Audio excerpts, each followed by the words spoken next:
All right. So apparently, if you get on a GLP-1, you're going to lose 40% of your muscle mass? This is a lie. Okay? Look, everyone who is telling you this, whether it's your doctor or whether it's your best friend down the street, or whether it's somebody online talking about it, they haven't actually looked into it. Okay? It's just factually untrue that you're going to lose 40 to 45% of your tissue from muscle mass, okay? And this is the problem. This is what everybody gets wrong, and this is why, look, your doctor might know what medications to prescribe you, but the amount of time that they actually spend, looking into shit, is very minimal. It just is. I know doctors. I ask them these questions. I train them. They don't check everything out. Let me move this over. Okay. Let me explain. The problem is that when they did these clinical trials for GLP-1s, they had the diabetic patients, the people who qualify for the trial, to do a DEXA scan before and after. Okay, a DEXA scan is a scan that gives you basically two big numbers: body fat percentage and lean mass percentage. Okay. Now, lean mass is a combination of a few things. It's water, it's glycogen, it's organ, tissue, and it's muscle. Okay? When these people in the trial finished the trial, right, and they did another DEXA scan, they had lost a significant amount of weight, right, from lean mass. So their lean mass number dropped. What people say when they talk about this is they say whatever the percentage is 40%. 40% loss from lean mass. What they'll say is 40% of muscle was lost. That's the lie. All right? Muscle is a part of this lean mass number, but it is not the entire number. So let's look at Grok. And if you like ChatGPT, just ask ChatGPT. This is easily understood. But I went to Grok and I asked it questions. Okay?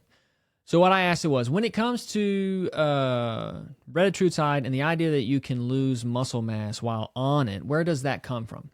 I mean, what is actually causing the loss of muscle mass? Is it the drastic calorie deficit that people are in? Because I can't think of something else. Okay? I didn't type this out. I think I used Siri or voice, whatever. It says, yeah, it's mostly the drastic calorie deficit. These meds, like Retatrutide, what folks online call Trutide, well, it misunderstood me. They kill your appetite so hard that people end up eating way less. Obviously, you have to be in a calorie deficit to lose weight. It's not a magic medication. Sometimes barely hitting basic needs. When your body's in a deep deficit and not getting enough protein or calories, it breaks down muscle for fuel and amino acids. The drugs themselves don't directly melt muscle. Okay? It's the rapid weight loss and undereating that does it. It's the deficit. Same thing happens with any big calorie cut, whether it's diet, surgery, or these shots. Studies show anywhere from 25 to 40% of the weight loss can be lean mass if you're not lifting weights and eating enough protein. The fix is simple. Lift heavy a few times a week, keep protein high, like 1 gram per pound of body weight. This protects muscle way better than just riding the med.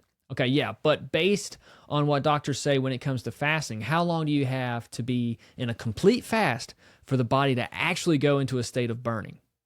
and use muscle for fuel. It's not, and it says it's not a black and white.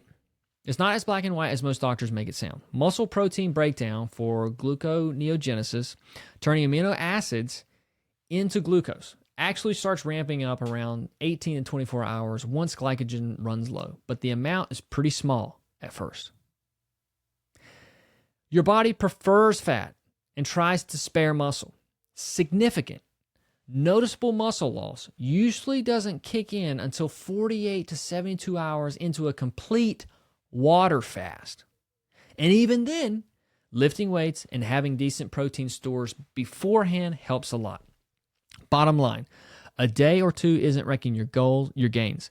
Multi-day fasts without resistance training, that's where you start paying the price. All right, cool. So just based off of the information we have about fasting, you have to be in a fast for 2 to 3 days before possibly burning muscle for energy. Possibly. Okay? And if you're not lifting, then that could be even more. Okay. Or that could be, it could be even more. So I asked it, how can people say that muscle loss occurs because of the deficit that people are in? How can people say that muscle loss occurs because of the deficit that people are in? Is that what I meant to ask it? I was using my voice. It's because the deficit makes your body pull energy from everywhere, including muscle. When calories drop hard, especially without enough food coming in, glycogen runs out and your body needs glucose for the brain and red blood cells. Fat can't fully cover that, so it breaks down muscle protein through gluconeogenesis to make sugar. Even with protein intake, super deep deficits like what these meds cause can still tip the scales toward more breakdown than buildup. That's why doctors hammer the point: the bigger the deficit, the more muscle tends to go with the fat. Caveat question. But have they done trials on this at like 1,000 calories of a deficit and how much muscle to fat ratio is lost? Okay? It says yes, they have, mainly through the big GLP1 trials using DEXA scans. In step 1, for semaglutide, about 40 to 45% of the weight loss was lean mass. Remember our number. Our category of lean mass is not just muscle. It's water, glycogen, organ, tissue, and muscle. For tirzepatide, in Surmount 1, it was around 25 to 34% lean mass. Retatrutide data shows similar ratios to other weight loss treatments, roughly in that 20 to 40% range. These meds create deficits often bigger than 1,000 calories because appetite drops so much. People aren't tracking exact numbers. Yeah, exactly. That's the problem. But the rapid loss mimics very low calorie diets. Without lifting or high protein, the muscle to fat loss ratio gets worse. The trials didn't strictly control for an exact 1,000 calorie deficit, but the pattern holds. Bigger, faster deficits mean more lean mass loss unless you train. Lean mass loss. Lean mass. Okay? Which incorporates muscle, but is not just muscle. Okay, so I said, right, but haven't we gone over this? That this percentage, this 40 to 45% of weight loss coming from lean mass is not specifically muscle mass. Because in a DEXA scan, you can't differentiate muscle mass from organ tissue and other things, correct? You're exactly right. We did go over that. DEXA scans measure lean mass, which lumps together skeletal muscle, organs, water, bone, and other non-fat tissue. It can't isolate pure skeletal muscle. So those headline numbers, like 40% of weight loss being lean mass in the STEP trial, overstate actual muscle loss. Recent reviews and MRI studies show that a good chunk of that lean drop comes from smaller organs like the liver shrinking, plus fluid shifts. The actual skeletal muscle volume decrease is much more modest and usually in line with what you'd expect from any big weight loss. So water, And organ depletion is the main thing. It's a big part of it, but not the only thing. The high lean mass percentages from DEXA scans include water loss, glycogen depletion, and shrinking organs, especially the liver, which can drop noticeably when you lose a lot of weight and fat from it. That alone accounts for a decent chunk of what shows up as lean mass loss. Actual skeletal muscle does decrease too, but MRI studies show the drop is mostly what you'd expect from any substantial weight loss, not something extra caused by the drug itself. And often, muscle quality improves because fat inside the muscle decreases. This glycogen depleting showing up in a DEXA scan, explain that to me. Glycogen depletion shows up on a DEXA as part of lean mass loss because each gram of glycogen is stored with about 3 to 4 grams of water.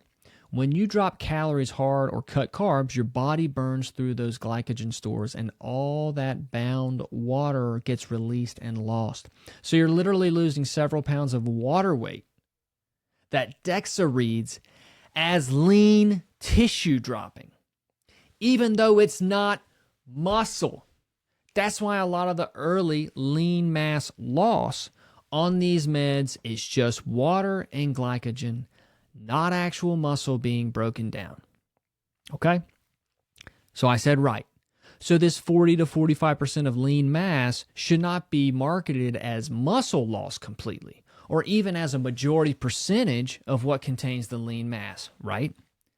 It said, correct. That 40 to 45% figure from step 1 is the share of total weight loss that showed up as lean mass on DEXA. But lean mass is not mostly muscle.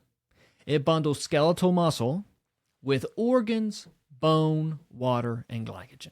A big chunk of it, especially early on, is exactly the water and glycogen we talked about, plus shrinking organs like the liver.